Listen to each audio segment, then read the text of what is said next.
Welcome to Between Data and Risk podcast. Today we will be talking to Marcelino De Santiago, President and CEO of Hope Global, a manufacturing company in the automotive sector, as well as a co-founder of Borderland Partners LLC, a management consultancy. We'll be discussing with Marcelino how his experiences in manufacturing helped his consulting practice and vice versa. Stay tuned. If you're a business owner or senior manager, you probably had more than enough about all the wonderful opportunities awaiting you in the era of digitalization. Whether it is big data, cloud, data science, or whatever buzzword is currently trendy. If you would like to hear someone dissecting these claims and showing you what it actually takes to improve business processes, you're in the right place. This is Between Data and Risk, where we discuss real-life examples of what works and what doesn't in the world of business operations. Hello, I'm Artur, Cognition Shared Solution Chief Risk and Strategy Officer, and with me is my co-host, your friendly neighborhood data guy, Dr. Marian. Hello, everyone. Welcome to this episode of Between Data and Risk. Today we'll be talking about translation of consulting experience to business and vice versa. And we are excited to have with us today our guest, Marcelino De Santiago, President and COO of Hope Global and the co-founder of Borderland Partners LLC, who agreed to share his experience with us. Hello, Marcelino. Hi, how are you guys? Thank you very much for the invitation. Thank you very, very much for accepting it. We are really, really excited. It's, I must say, rare that we are interviewing our consultants. So we are really, really excited for the opportunity of comparing notes, I guess. That's great. That's great. Thank you very much for having me. Marian, maybe you start. As Artur mentioned, you have a dual role. You are President and CEO of Hope Global. Do you mind telling our audience what Hope Global is, dealing with? Yeah, for sure. Hope Global is a global manufacturing company in the mid-market arena. We have plants in Central Europe. We have also plants in Asia. We have in China. We have plants in Mexico. And we have also plants in Cumberland, in Rhode Island. I lived in Massachusetts, where I am right now. And we have a technology center in Our Hills in Michigan. Mm-hmm. And we have a sales office in Rio de Janeiro in Brazil, plus 2 docks. One is in Laredo, Texas, and the other one is in Brownsville, Texas. That's kind of the size of the corporation. And we have revenues for about $120, $150 million, depending on the year, sometimes $200 million, depending on the year, right? And what is it that you actually produce? We are producing car interiors, everything that got to do with central consoles, glove compartments, armrests, rest heads, seals, all kind of straps, everything that got to do with interiors of your seat or the skeleton of your seat. That's mostly what we do. So everything that makes you comfortable in the car. Exactly. That's exactly right. And now, except the music, and then play rock too. your second role, because this is very, very kind of a tangible product, right? Your second role, your second company is very different in its nature, right? It's a consultancy. Can you speak a bit more about what is the goal there? Yeah, for sure. Maybe for me to answer it in a more complete manner, I need to go back to the beginning of my professional career.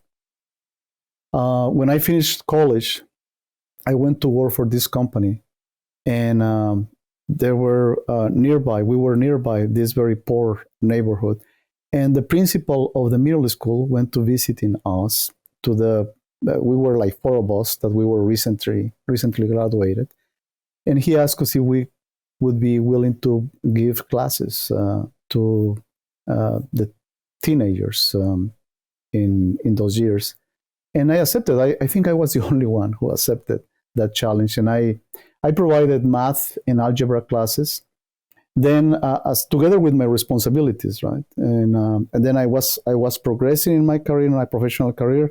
Later on, I was offered to teach this class at the university level, economics class, and I accepted the challenge again. And then later on in my career, I was progressing, and this private university asked me if I was willing to give this class, to teach this class at the master's level, manufacturing methods, and I accepted. So later on, with my wife, she has been working as a consultant for most of her career. In my case, during the last 10 years, I've been working for this non-profit company, and I've been coaching executives, C-level executives, CEOs in Europe, America, in Mexico mainly. So this is kind of a dual work that I've been doing. So talking to my wife around 2 years ago, we said, well, I mean, why we don't try this? I need to recognize that my wife, together with my older daughter, they are taking care of the day-to-day of the operations, because I also have my position in Hope Global, and I help them after hours or during the weekends. I'm sorry. And I do this in a very natural way. It doesn't cost me a lot. I've been working like that all of my life. I don't have a motto, but if I had one, it would be transparent, right? So I'm not doing anything in the shadows. My company knows that I have my company, my own company, and obviously my wife knows where I work. So, so it's a dual situation that I personally enjoyed. This morning I was in one of the plants at 5:30 a.m. Giving this speech to the third shift. I think it's important that they can hear from the president of the company how we are doing, and wishing them well for the Christmas and the holidays. And I think that as a leader, you need to be that kind of person, right? You need to be having these dual situations in your life. To me, it's very. I enjoy it a lot. I agree. If you would look at my CV, most of the time I was doing two things at the same time: lecturing at the university, working into companies. I can understand you very well. I like to say that I'm just easily bored. So if somebody wants me to keep doing something, he needs to let me do other stuff as well. Writing sci-fi book with my wife, or I think just that's something that I really understand. Now, could you tell us how your experience from this corporate world shapes your consulting work? I know that many, let's say, tier one consultancies, they like to hire young people, shape them, mold them, and like.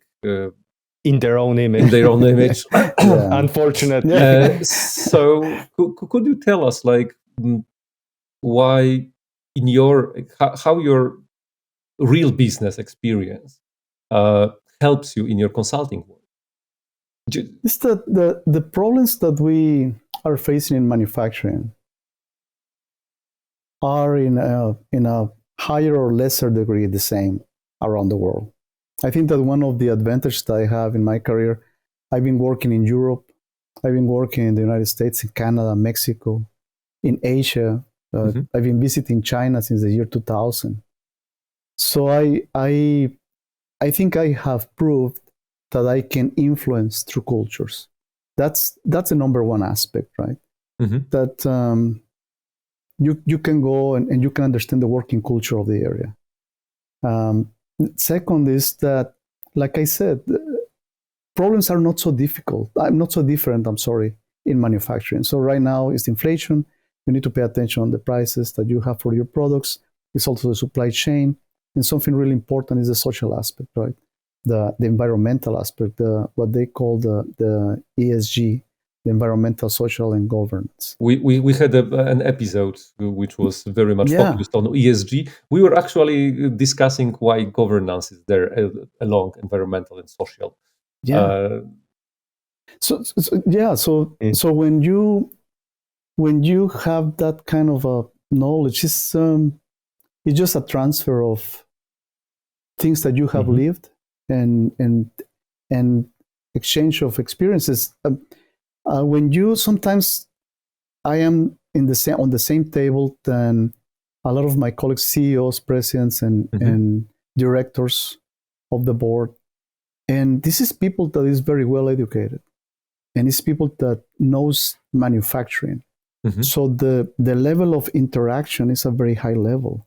So you cannot arrive to those meetings like if you were the only one possessing the knowledge, right?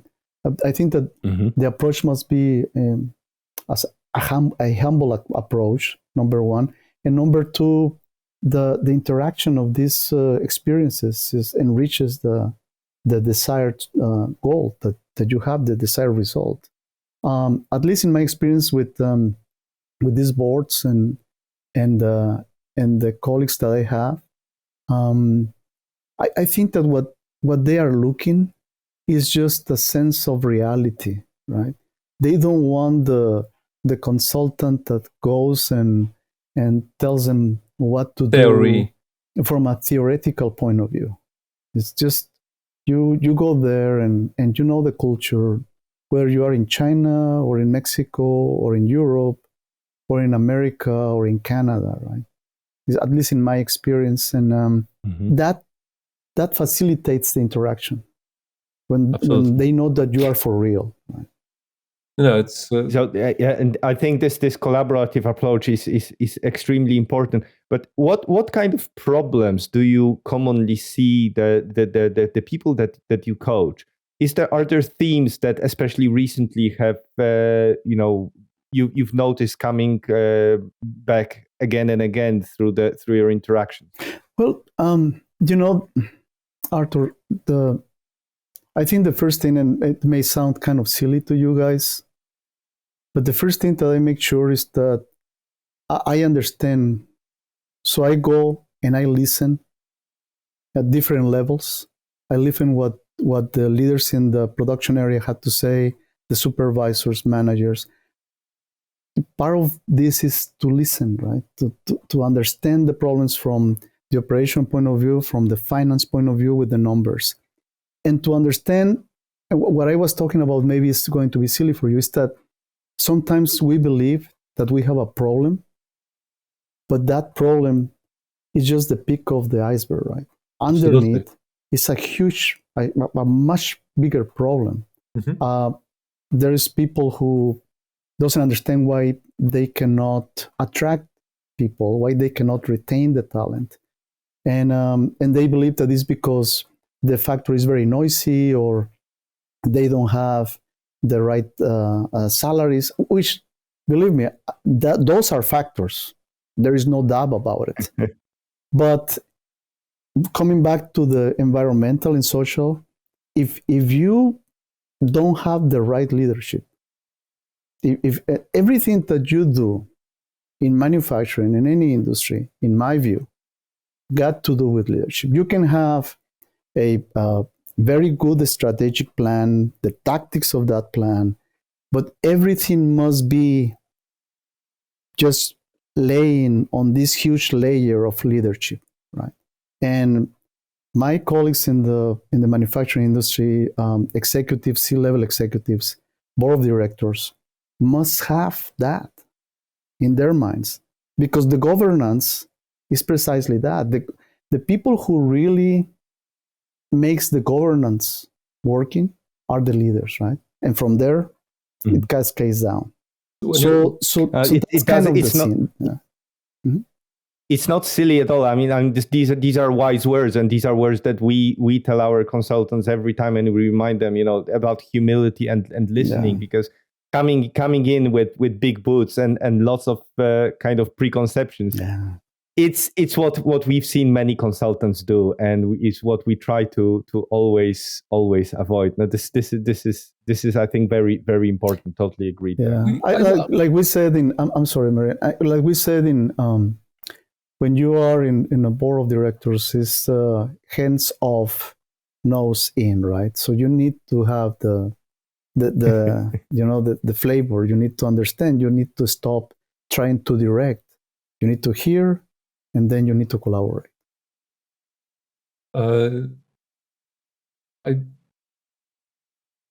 Artur stole my line, but it's usually me who brags that we tell our consultants to be humble. So I learned my lesson. Finally, I've been waiting for years. In our approach, I admit that we map processes. We are a lot of our work is documenting processes. So this talking to people and listening and differentiating between symptoms and causes is critical. It's also something that I've seen in different companies, that people were complaining about symptoms and wanting to treat symptoms. But actually, I think that it's important that this leadership roles, they also have, let's say, humility, because in my experience, sometimes it's like, no, it's impossible. We can't have this problem. Well, our mid managers are all absolutely wonderful. We have we purchased this excellent program that assigns them colors, and we know that the reds one are really good managers. So it's we also believe that it needs to work both ways. And I'm just curious, like, how do you coach senior managers to be humble and listen as well? As you said, hands off, nose in. How do you convince them that sometimes they also need to listen to what ground floor is saying? I didn't mention I was a black belt, a certified black belt.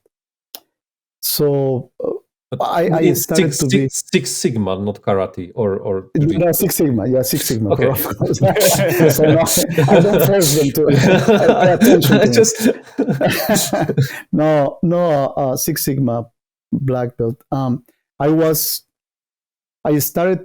become a yellow belt and a green belt when it wasn't a fashion. Mm-hmm. Nowadays, it is the way of being and driving business, right? So what I'm trying to say is I'm very analytical, and I think that you need to have a good dose of analysis to make that leader to understand, and also the numbers, right? It's very difficult. I haven't meet anybody that don't understand with numbers. It's when you put the numbers in front of the people, it's like enlightening, right? Obviously, again, you need to put the numbers with a huge base of reality, right? So they can understand and they can buy it, right? I mean, a person can be a very arrogant leader, but that doesn't mean that he's stupid. So may have reasons. Yeah, exactly. So you need to convince with numbers, and also all the people that the leaders that I've been coaching, executive level, CEOs around the world, I always recommend books. I always recommend to read books. Myself, I mean, I read the Wall Street Journal. I read the New York Times. I read the KPMG, which is like for me, is one of the best managing consulting firms in the world. I read McKinsey. I have this podcast from McKinsey. So I think that training people makes them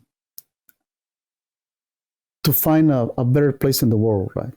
Maybe they won't lose this kind of level of arrogance, but they will decrease it to a certain point, in my experience. We also had an episode on ego and the role of ego. Does ego have a role in leadership? And we had I must admit, a bit of an argument. I think that healthy ego is healthy. Yeah, I was advocating for a bit of egoless management as a way.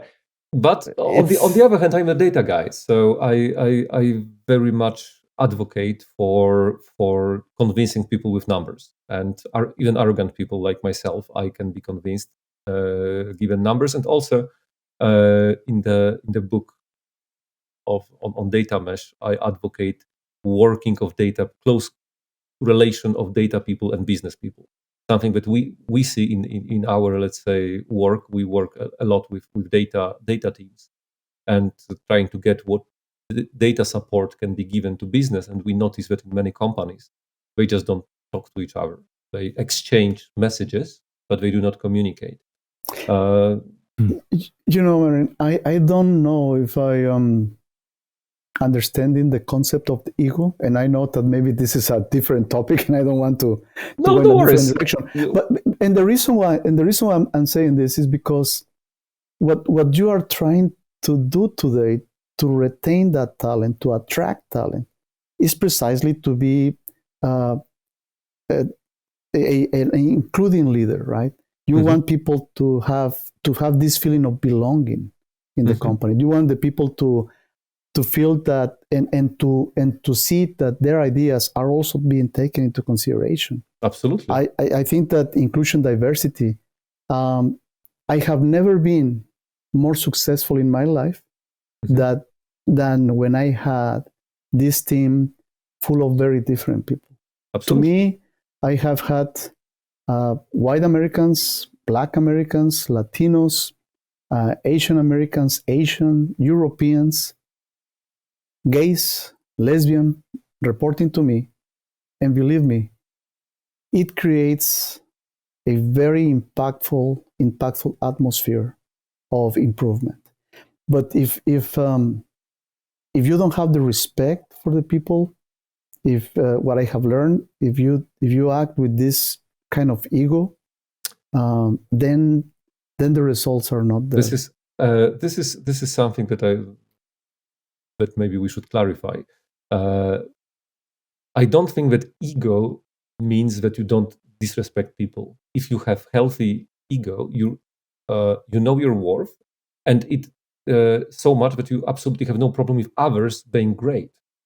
I consider myself having an ego, but I bow to people who know their stuff, and I listen to them, and I don't think that my ego and my ideas, because my ego are the best. I have some idea, and somebody has better idea. Even Artur sometimes has better idea than me. With his ego, even me, that's his healthy ego. That's my healthy ego.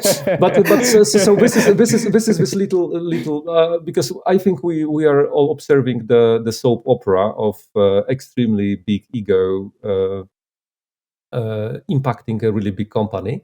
And actually, something that you said sparked my interest. You said that in manufacturing, the three main problems are the inflation. So the consciousness of your cash flow and the impact of inflation exchange rates on it. There is supply chain, and there is this human factor. I really would like to listen, and I think our audience would appreciate if you would tell us, like, on the one hand, you say, okay, there are numbers, there's this analysis. On the other hand, you have people and their lives and emotions. How do you combine the two? How do you respect this? What you said about your team, that like you had these people, they could be themselves, they could flourish, they were accepted. I'm not saying saying tolerated, but accepted as who they are. Now, how do you translate it to this manufacturing problem? What are the main problems with people in manufacturing, and how do you approach it? So these people are, empowered. I think that I don't know, Marian, if the problems in manufacturing are different than the problems in the rest of the industries. However, I would just recently I made a post in LinkedIn about this analysis that this company Kearney made every year about the global trends and the threats in global trends. And one of them was climate change. and I will circle back to your question. Oh, sure. But if you don't pay attention in this kind of situations like the climate change, if you don't pay attention in this kind of situations like this, there is a need for the people, like I was mentioning to you, for equity and this inclusion, this sense of belonging. If you don't have this succession planning, if you don't have this recognition for the top talented, I think that most probably you won't be successful. We need to remember, in my view, the most difficult part that we are doing every day is to deal with people, right? And dealing maybe is not the right word, but interacting with people, cooperate right? Exactly, with them, yeah. Right. There is right now the new generation pays a lot of attention in what you are doing for the environment. They pay a lot of attention on what you are doing for this succession planning, and the easiness that you provide to make business from their homes or from wherever they are located. If you don't have this in mind, if you don't evolve with the industry, then you most probably will be, if not going out of business soon, you will have a lot of issues maintaining your business. There is, if we added on top of this the supply chain shortages that we have today, together with inflation, that makes the burden for any company unsustainable. So it's interesting that a lot is being talked about psychological safety, about this kind of human-centric management.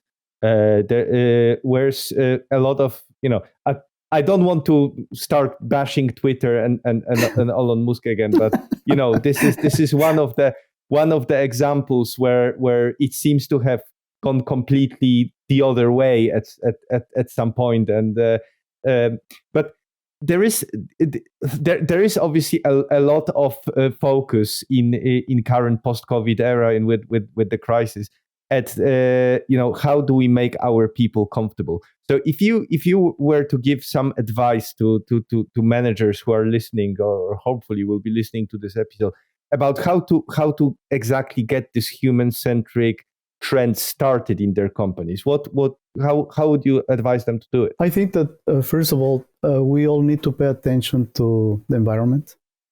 Youngsters are more and more every day more concerned about the environment. You need to have a sustainability committee to show that you care for not only for what it is, the law, but beyond that, right? I was reading the other day this interview with the CEO of Siemens, and she was mentioning is the time now to do not only what you are supposed to do, what you must do, but more than that. So people wants to see what you can do more than what you are supposed to do. I don't know if you know, guys, but right now, out of the trillions of dollars that we have in the budget to improve the environment, 90% of that is for remediation cases. Just 10% is just prevention. Youngsters want to turn the tables around. Right now, they want to see a company that can be dealing with different type of materials, recyclable materials. They want companies that they need to recycle they have to recycle all the scrap that they are producing. That's what they want on one side. On the other side is the social aspect. What's in it for me? What is this succession planning? If I am a talented person, how am I supposed to have a career with you? If I have a career with you, how am I supposed to enjoy also life? Because my work is just part of my life, but it's not all of my life, right? If I had this conversation with my dad, he would say, "Are you nuts? You need to work, work, and work." Well, that changed during the last 50 years, right? That changed dramatically. So that's the mentality. Yeah, that's what I believe we need to, at least in my case, when in my meetings with the board of directors and other C-level employees, C-level leaders, that's what I promote, right? Just keep an eye, and also the governance. You need to create these structures, right? I always give this example. I don't know, whatever is the sport that you like, soccer, football, basketball, hockey, whatever you like, just picture the best team in the world. And then when they hire this superstar, and then this superstar, this super player plays with this team, he or she trains with this team for 2 months. When you see this person playing with that team, you believe that that person has been playing with that team for the last 10 years. And the thing is that they have a structure. They have a system. That's what you want to create in manufacturing. You want to create a structure for production, for the social, for the environment. And a structure is stronger than any leader, because the structure is a living document. Mm-hmm. And any leader that you hire will adapt that structure and will improve the structure. Where if we are talking about succession planning, about top talented people recognition, about lean manufacturing, Six Sigma, whatever you like, cash flow, how to control the inventory, etc., etc., etc. You need to have, that's the ultimate goal in my mind, to create this structure that will become the company. And I, as a risk manager at heart, I would add to that it shouldn't be jumping on a bandwagon, because I come from the financial industry, and greenwashing is and was for some time now a big problem in financial industry, and I think in a lot of industries as well, where various initiatives are started under the banner of environment and climate change. And when you dig, you scratch behind the surface, it has nothing to do with it. It's pure marketing. Yeah. But it's just jumping on it has to be really commitment to those values, rather than just using that flag for the marketing purpose that, is very, very shallow. I'm sorry, go ahead, Marian. No, please, you're the guest. I was just going to add that what you said, Artur, is very important to me. And one of the recommendations that I'm always give to any CEO, any president, any director, as a leader, you have to be real, because fake is easily detected, right? And how many times you guys have been seated in a room where you hear the leader speaking and you say, oh, no, that's BS. I don't believe that, right? I'm sorry, I don't know if I can say that. But, it's important that you can be realistic in your comments, in your approach, but also realistic in your goals, right? Other than that, you lost the attention, the respect. One of the reasons why I don't have much, let's say, corporate career behind me is my inability to just listen to it and comment it to myself. Somehow it always slips my mouth. When I hear someone just coming and talking, talking. Well, I work for a really big corporation, and when the CEO came, and then what he said didn't agree with what he showed, because he was speaking about the close cooperation between different aspects of the company, and then he just left. He just left people without letting them ask a single question. I went to his room and I told him, think about it, and it wasn't well received. Yeah. Talking about ego. Just a little bit. I have to say that I have known a couple of those guys. I also have to say that I have known very smart people in board of directors. My chairman of my board is a very intelligent guy, very humble, a businessman. I admire him very much. I have learned a lot by working with him. I think that the most important part about being realistic is how you, in my view, how you care about realities, right? For instance, we are always we are always talking about this triangle. The fact that you need to take care of the investors, the clients, and the customers. I think that one of the things that are keeping me awake at night is precisely that relationship with my employees, right? Because at the end of the day, you can have 2,000 families, you can have 10,000, 40,000, 150,000 families in your company. And those families are real. These families that they have children, they want to send their children to college, they celebrate the granddad's birthday, they want to have vacation and all that. You as a leader, one as a leader, we need to make sure, as a CEO, as a president of a company, as a director, you need to make sure that those dreams are going to be there, that there is company for the future, right? When you accept that responsibility, I think that your ego needs to go down.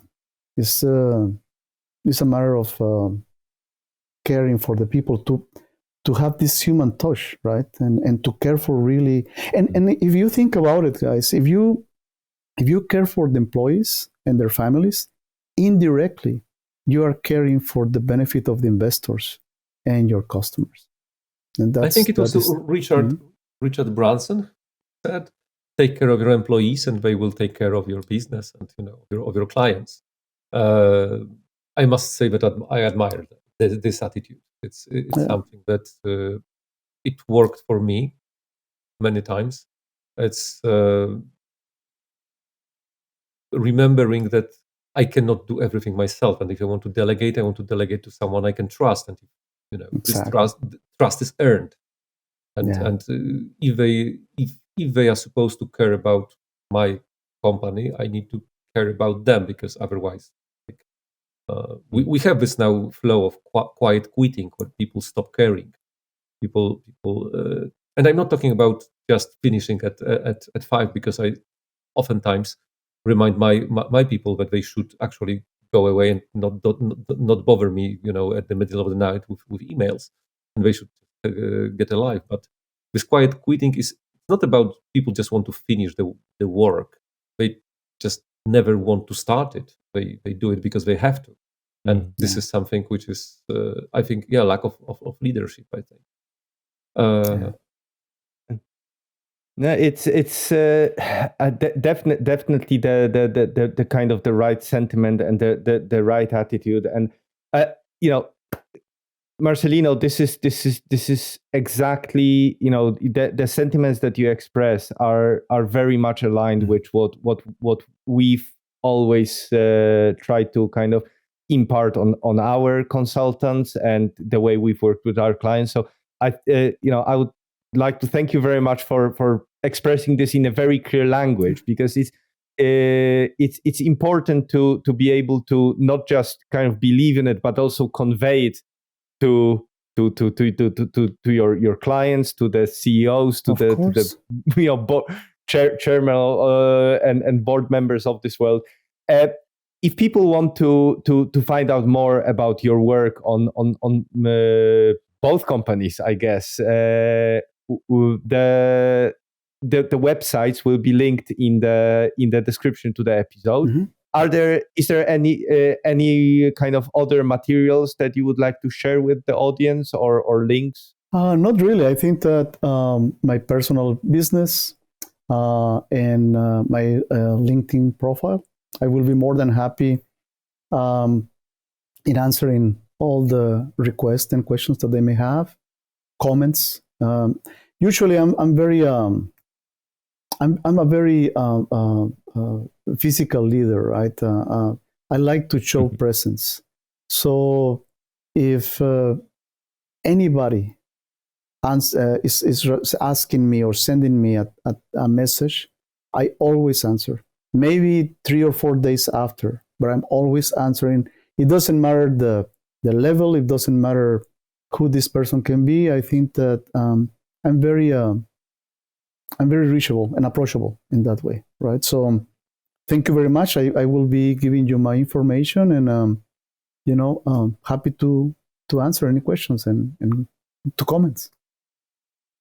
Thank you very much for the time you've given us and the wisdom you've shared with our audience. And as always, we hope it was of use to someone. Thank you for listening. If you'd like to learn more about Marcelino's consulting services, check out Borderland Partners at borderland-partners.com. As usual, all links to the references will be available in the notes to this episode.